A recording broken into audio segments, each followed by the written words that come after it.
feeling unwell and weak, I lay in bed. As my husband, Paul, grinned, he explained, "I only married you because you're the boss's daughter." The scarves and gloves that I had knitted with care for him were now carelessly discarded, and I couldn't help but notice. What he said hurt. I had to shake him out of his denial because he seemed so let down by me. My stomach dropped as I imagined him coming to terms with how naive he had been to believe that everything was working out for him. Sarah Riley is my name. Paul and I have been married for 6 years. Despite the fact that we are childless, we have been content in our relationship. Paul spends a lot of time away from home due to his employment. When I'm feeling lonely, he always tries to spend time with me on his days off, so it's not too bad. My father was Paul's boss when we first met, so I met him through him. Paul had the idea that I should stay at home and take care of the kids when we were married. With Paul's assistance, I could devote lots of time to myself, and the concept looked like a good one. I began exercising more, taking up sewing, and making friends with my neighbors. I experimented with many pastimes to occupy my time, but eventually settled on knitting and sewing. I used to make Paul scarves and gloves every winter. Though I failed miserably at my early efforts, I eventually became better. Paul went so far as to assure me they were on par with store-bought ones in the end. I was already a huge fan of sewing before hearing his encouraging remarks. Sewing with our future kid was a fantasy of mine. When I brought it up with Paul, he grinned and said, "Maybe I'll join in and learn when the time comes." This is the kind of thing that has brought me joy in life. Additionally, I was meticulous about cleaning and maintaining the house, and on Paul's days off, I made sure to spend quality time with him. We lived comfortably thanks to his generous salary, and I likely seemed fortunate from the outside looking in. I was content and assumed we would keep on living our lives apart, hoping to have a family someday. However, a shift occurred approximately 3 years ago. Just like every night, I was sitting here waiting for Paul to return home. All of a sudden, I was lightheaded and passed out. Paul hurried me to the hospital as soon as he got off work. I was laying in a hospital bed when I woke up, and I could hear Paul and the doctor talking. Found out that my ailment wasn't little and would be a constant companion throughout my life. Fortunately, it was not life-threatening. However, the doctor cautioned that it may occur again. I was advised to remain in the hospital until my condition improved. Seeing that I was anxious, Paul comforted me. "It appears that you will be hospitalized for some time, but that's good. I will drop by whenever I am free from work. No problem. We're in this together." As he spoke, he reassured me by holding my hand. Despite the lack of rationale, I clung to the belief that all will be all right with the unwavering support of my husband. Paul followed through on his promise and paid me a visit nearly daily thereafter. He took my hand, inquired about my well-being, and did his best to lift my spirits. He gave me my beloved stitching equipment after I complained about how tedious and long the days were at the hospital. While stitching, we would sit and catch up on each other's day's events. I was able to temporarily escape my ennui by teaching my clumsy spouse to sew, which was a really enjoyable activity. These joyful hospital experiences lasted for around 1 year. As is our custom every winter, I knitted him yet another scarf. However, following that, I observed that Paul's visits were increasingly infrequent. If he could just make an appearance every few weeks, I would consider myself fortunate. I pretended he was simply overworked and sewed to pass the time.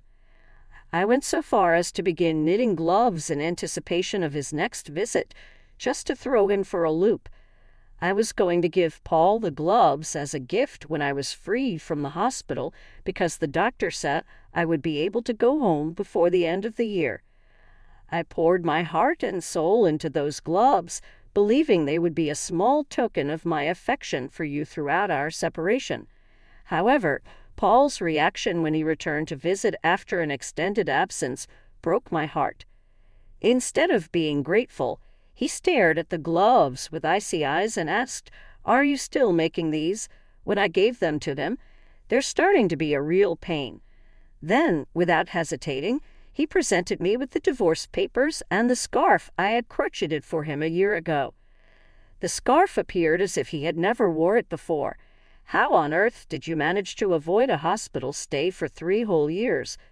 I can't continue taking care of you, even though I heard you're going to be discharged shortly," he added. "It would be best if we split up."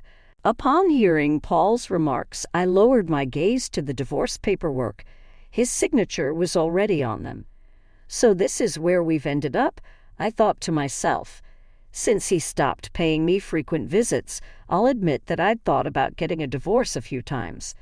Even though I told myself he was simply busy with work, I couldn't shake the feeling that something was wrong. No matter how busy he was, the Paul I knew before would always make time for me. He would have informed me if his job had indeed become busier. I sensed this was going to happen the moment he began mysteriously vanishing. That's why I was surprised by how calm he seemed when I questioned his motivations for seeking a divorce. I had no intention of clinging to him. It was likely that he had begun to see me as a burden. I felt helpless if the Paul I had known before was now requesting a divorce.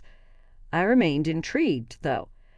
I was curious as to why he had reconsidered his earlier assurance that we would persevere through this together.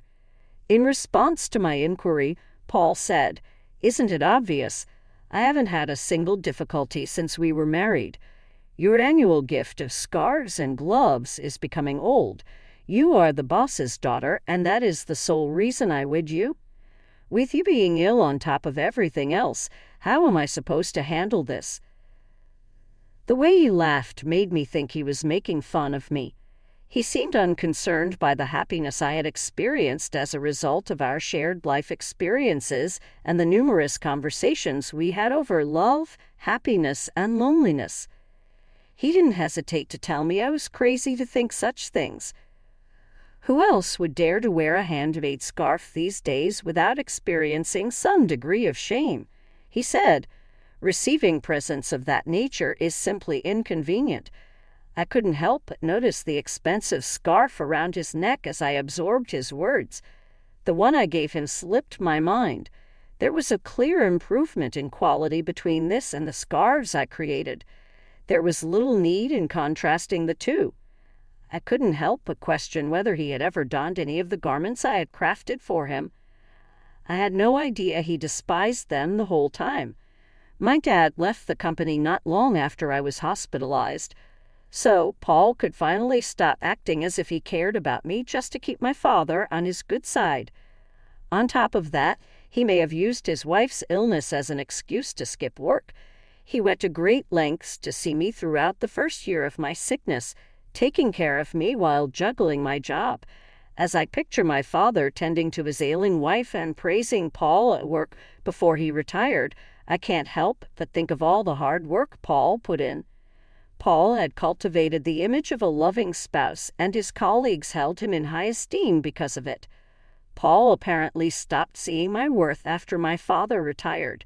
Now that he had discovered how beneficial I might be to him, he no longer had any need for me. I felt ill to my stomach as I told my spouse this, and he looked shocked. "I must say, bringing you up did make things simpler at work," he nonchalantly conceded. "I was treated really warmly since everyone was sad for me. My wife is sick was all it took to get a day off, and if I worked a little extra, they would compliment me for being responsible." All of this was expressed by him without any trace of remorse. Unbeknownst to me, he had taken advantage of my sickness. To continue, he said, "Regarding the promotion I'm up for, the others are complete moron, but I must admit that your illness was a factor in that." With my head lowered, I listened intently. A smug grin spread across his face as I raised my eyes to meet his. My beloved had vanished, and in his place stood a stranger. He was being authentic here. "So long as I might be of service, I suppose that's excellent," I remarked. "Take care," I said, "as we likely won't cross paths again." He received the divorce papers from me. After that, he saw no sense in continuing our conversation and turned to go. Suddenly, our divorce was finalized. Soft sobs escaped my lips when he departed. I returned to my parents' residence after being released from the hospital. My dad got really angry when he found out what had transpired.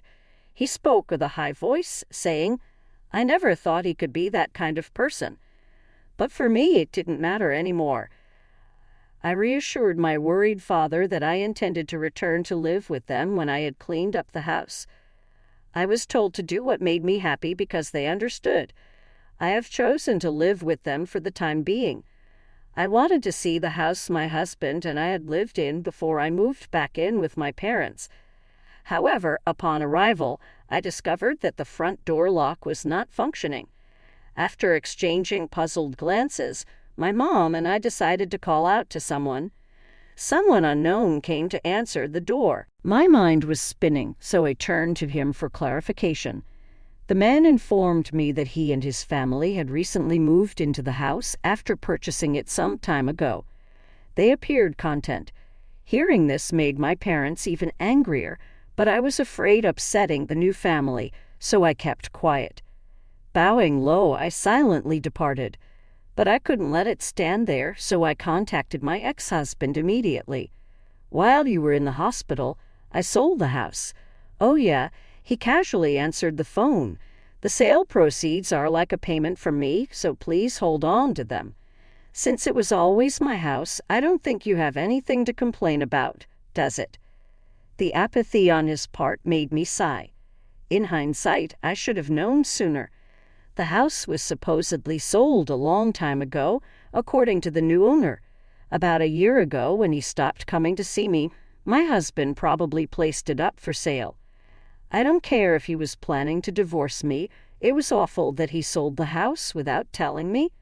We had already finalized our divorce when we signed the papers, but we had agreed to discuss payment and asset division once I was discharged from the hospital. He skipped our scheduled meeting for next week and went ahead and did what he wanted anyhow. I couldn't believe it. Even worse, he refused to acknowledge that he had acted inappropriately. Consequently, I spoke to him gently and asked, "You really don't understand anything, do you?" "What the hey? Could you please explain?" With a perplexed tone, he inquired. "Next week, I'll give you a detailed explanation," I said before ending the call. Before turning to face my dad, I grinned at my anxious parents. "I need your assistance getting ready for what's coming," I asked, spilling the beans about my plan. "I get it," my dad responded, his expression grave but encouraging. "I've already made all of the required preparations. We'll make it to next week's meeting, even though there isn't much time." Because he had previously suggested my spouse to me, I noticed a twinge of remorse in his gaze. His wrath at my husband's actions nevertheless motivated him to lend me a hand whenever he could. After thanking my dad, I patiently awaited the meeting day. I felt a smile creep up my cheek for the first time in a long just thinking about my husband's reaction. In order to be ready for the meeting, my father helped us get everything in order. My parents' home was chosen as the location for the conversation. Sitting side by side with my parents were my husband and my sister, while my brother sat alone across from us. It seemed as though he no longer cared that my parents were wounded by the divorce, even though he must have known. He was completely disrespectful toward them, and there was a small smile on his face. He seemed oblivious to the fact that he was acting haughtily. "I won't ask for too much, even though I'm the victim here," he started. "It will be sufficient to receive the proceeds from the sale of the house." He made it sound as like he was being kind by not asking for more, as if he were helping us out. My father became enraged when he saw his arrogance. I lowered my hand to his to soothe him. It was unnecessary for us to become angry. Neither of us wanted my husband to be at a disadvantage in this conversation, so we were prepared for that. "Let's address something important first," I stated while maintaining my composure. My father relinquished a document after I raised my voice. It proved that he was the rightful owner of the property on which the house stood. Without a doubt, the house was in your name, I confirmed. But my dad owns the land where the house is located, and he has the deed to it. I mean, come on, isn't that obvious from this document? His brow furrowed, my husband's countenance shifted ever so little. So what? He asked in response. I own the house. No one is entitled to lodge a grievance. Are you really certain that you can use that to get even with me? As though he thought the entire thing was absurd, he laughed. The house was technically in your name, so you could sell it legally, I said quietly. There can't have been any legal trouble with your activities, because I'm sure you double-checked everything before selling the house. Knowing there was no legal issue, my husband appeared assured. But, I continued, this is a major problem for the home buyers. My dad may collect rent from them even if you sold the house. We still own the land. Do you not believe that would undoubtedly lead to problems for them? Things aren't as they were led to think. For a moment I stood still. Neither my dad nor I have any intention of making them pay rent or leaving, but we also have no intention of simply ceding our land rights to them. Under such circumstances, we would offer the family the land for sale. It would be problematic for us if they didn't purchase the land, but we wouldn't demand monthly rent. I further explained that the land was given to us by our father so that we could live on it, and not so that others could buy it. The family may even sue you if they decide not to purchase it. They weren't expecting the deal, as I mentioned before. Think about how irritated they must have been. They thought they were buying their dream home, only to find out the land isn't theirs, and they now have more expenses. Straight after we got documentation showing that my dad was the legal owner of the property, we approached the new family and gave them the rundown.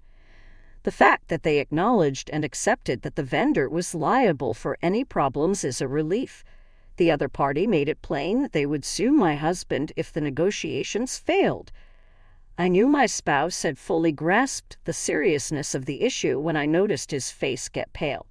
Because of his error, he knew this was going to be very expensive for him. What am I to do? He whispered with a quiver in his voice. The family can purchase the land from us, which would give them full ownership of both the house and the land, I calmly replied with a smile. After that, you'd be responsible for paying for the land. There will be no need for the family to sue you if everything is settled easily in this way. Everything will be okay once they have the house and the property in their possession. That being said, they will probably insist that you cover the land price since they were unaware of it when they purchased the house. It is your responsibility to address that, not theirs. The main problem is that the house may not have been worth as much as the property, which is in a very desirable position. You may still not come out ahead if you sell all your possessions. Perhaps nothing will remain when all is said and done. Alternatively, you might pay for the land and then purchase the house again, I said after a brief pause. The family residing there will naturally expect you to pay for their relocation. In doing so, you would reclaim the home and the land, which you could then put up for sale again, perhaps to a profit. However, once you've paid for everything, you could not even have a little bit left. I also mentioned that you'll be confused no matter what you do. The topic of alimony must also be considered. I intend to seek redress since your conduct has inflicted significant emotional suffering on me. Remember that. Paul had been using me to further his career all along. I was disgusted by everything he had done after I realized this. No matter how difficult it would be to establish and how likely it was that I would lose, I intended to sue him for damages related to the emotional distress he inflicted on me. Given his current predicament, it was crucial to bring up these topics. Paul, who was now surrounded, appeared unable to comprehend the complete gravity of the situation.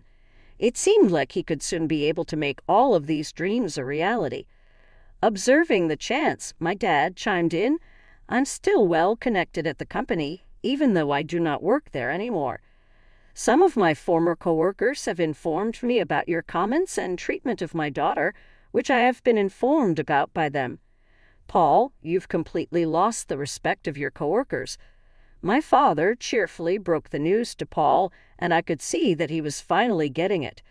Nothing mattered now, not the position he had acquired by taking advantage of me, not the money he had made from selling the property without my permission. I smiled and added, "Now, let's talk about what happens next." I then clasped my hands together. Asset division, remuneration, and the house are all matters that must be resolved. My smile at this moment was unlike any other smile I had ever given him. I felt a surge of strength and relief, and my smile was wider and brighter than it had been in a long time. "Hope you understand that this meeting will decide your assets since our separation," I went on to say. Even though he tried to shrug it off, Paul's eyes welled up with tears. The subsequent negotiations worked out well for me. Our settlement included Paul paying for the land on which the house was built, as well as his agreement to pay alimony to me. In the end, everyone benefited from the agreement, except Paul, after we explained everything to the family who had purchased the house. He was devastated. As word got out about the rumors my dad had started, Paul's reputation took a nosedive. His anticipated promotion was postponed due to concerns voiced by higher-ups. Paul quickly found himself out of a job at the company as the rumors persisted. I found out about Paul's resignation from my dad later on. You could say it's karma, I suppose. When one decides to take action, the things earned through taking advantage of other people might vanish just as quickly.